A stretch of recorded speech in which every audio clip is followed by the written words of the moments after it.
Bismillahirrahmanirrahim. Assalamualaikum warahmatullahi wabarakatuh. Saya Rupitri Sandi, semester 5 dari kelas PAIC.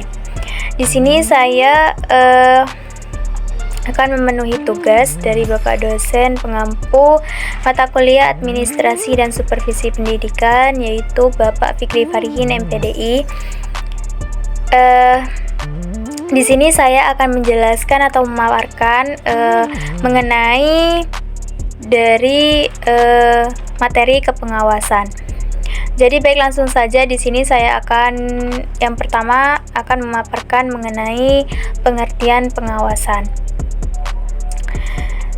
Jadi di mana di sini pengawasan itu menurut Mukler yaitu suatu usaha sistematis untuk menetapkan standar pelaksanaan dengan tujuan-tujuan perencanaan, merancang sistem informasi, umpan balik, membandingkan kegiatan nyata dengan standar yang telah ditetapkan sebelumnya, menentukan dan mengukur penyimpangan-penyimpangan, serta mengambil tindakan koreksi yang diperlukan untuk menjamin bahwa semua sumber daya perusahaan dipergunakan dengan cara paling efektif dan efisien dalam tujuan-tujuan organisasi.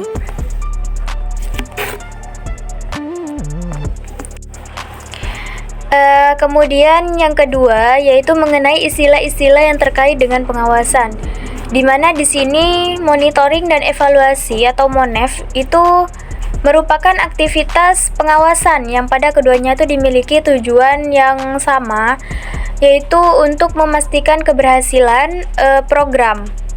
Namun dalam praktiknya itu terdapat perbedaan fungsi, bahwa monitoring merupakan upaya manajer itu melakukan pemantauan terhadap lapangan untuk melihat dan memastikan kegiatan tersebut sudah berjalan atau belum.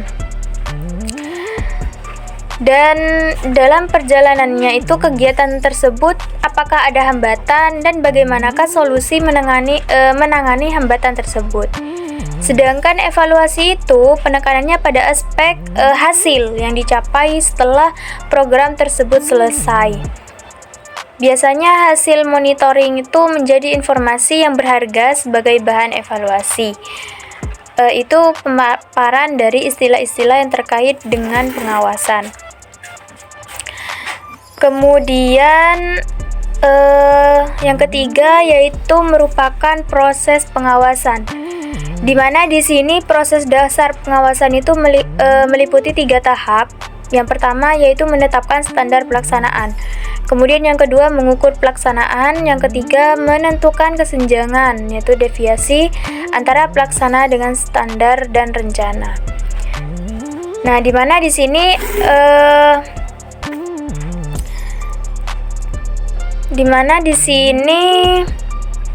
empat langkah menjadi kegiatan seperti apa ya, dijelaskan di dalam penyusunan pengawasan itu. Di dalam definisi Mukler itu ada 4, yaitu yang pertama apa? Menetapkan standar dan metode pengukuran prestasi kerja, dan yang kedua itu pengukuran prestasi kerja, kegiatan yang dijalankan untuk mencapai sasaran terus diukur keberhasilannya secara berulang, bisa pengamatan langsung atau melalui penggunaan instrumen survei berisi indikator efektivitas kerja. Dan yang ketiga yaitu menetapkan apakah prestasi kerja sesuai dengan standar. Hasil pengukuran menjadi bahan informasi untuk dibandingkan antara standar dengan keadaan nyata lapangan. Dan yang terakhir yaitu mengambil tindakan korektif. Bila hasil pengukuran penunjukkan terjadi penyimpangan-penyimpangan, maka dilakukan langkah korektif. Kemudian yang keempat yaitu mengenai tujuan pengawasan, di mana di sini pengawasan itu secara umum bertujuan untuk mengendalikan kegiatan agar sesuai dengan rencana yang telah ditetapkan, sehingga dari hasil pelaksanaan pekerjaan tersebut diperoleh secara efisien dan efektif, sehingga dengan rencana yang telah ditentukan dalam program kegiatan tersebut. Dan di sini pengawasan sesungguhnya itu bertujuan Untuk yang pertama itu membuat pihak yang diawasi merasa terbantu sehingga dapat mencapai visi dan misinya secara lebih efektif dan efisien.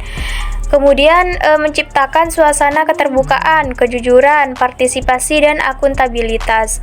Dan yang ketiga yaitu menimbulkan suasana saling percaya dalam dan di luar lingkungan operasi organisasi. Kemudian meningkatkan akuntabilitas organisasi, dan yang terakhir yaitu meningkatkan kelancaran operasi organisasi dan mendorong terwujudnya good government. Selanjutnya yaitu mengenai yang kelima yaitu fungsi pengawasan. Di mana di sini pengawasan itu yang efektif itu berfungsi sebagai early warning system atau sistem peringatan dini yang sanggup memberikan informasi awal mengenai persiapan program, keterlaksanaan program, dan keberhasilan program. Di mana di sini ada berapa fungsi pengawasan? Di antaranya yaitu ada eksplanasi, kemudian ada akuntansi, pemeriksaan, dan kepatuhan.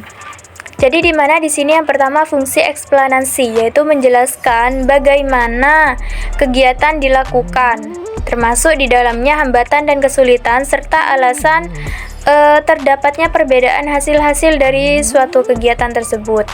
Kemudian ada fungsi akuntansi. Jadi di mana di sini di dalam pengawasan itu dapat dilakukan auditing terhadap penggunaan sumber daya dan tingkat output yang akan dicapai. Dan hal tersebut itu menjadi informasi yang bermanfaat untuk melakukan perhitungan program lanjutan atau program baru yang memiliki revalensi tinggi terhadap efektivitas program atau bahkan untuk pengembangan program. Kemudian yang ketiga yaitu mengenai fungsi pemeriksaan. Jadi di mana di sini menelaah kesesuaian pelaksanaan kerja nyata dengan rencana. Kemudian yang terakhir itu ada fungsi kepatuhan. Jadi di mana di sini fungsi kepatuhan itu menilai sejauh mana para pelaksana taat dengan aturan sehingga dapat diketahui tingkat disiplin kerja pegawai dinilai dari kepatuhannya. Kemudian selanjutnya itu mengenai prinsip kerja pelaksanaan pengawas. Di mana di sini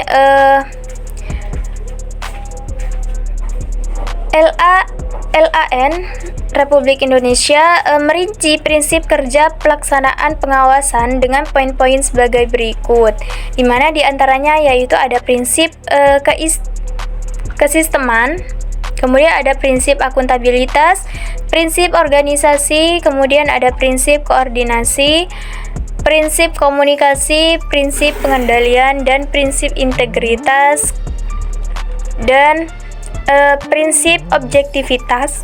Kemudian ada prinsip futuristik, prinsip preventif, kemudian prinsip represif, prinsip edukatif, selanjutnya prinsip korektif, dan yang terakhir yaitu prinsip 3E, yaitu di mana di sini prinsip 3E meliputi ekonomis, efisien, dan efektif. Kemudian yang terakhir yaitu mengenai manfaat pengawasan. Jadi di mana di sini dari manfaat pengawasan itu dapat diartikan atau diharapkan bahwa pengawasan itu menjadi alat atau sarana yang berguna untuk menghilangkan atau mengurangi kebocoran-kebocoran, penyimpangan-penyimpangan, pemborosan, dan penyalahgunaan kekuasaan dan kewenangan yang terjadi pada suatu organisasi. Itu manfaat dari pengawasan. Mungkin hanya itu yang bisa saya paparkan mengenai materi kepengawasan. Kurang lebihnya saya mohon maaf. Akhirul kalam. Wassalamualaikum warahmatullahi wabarakatuh.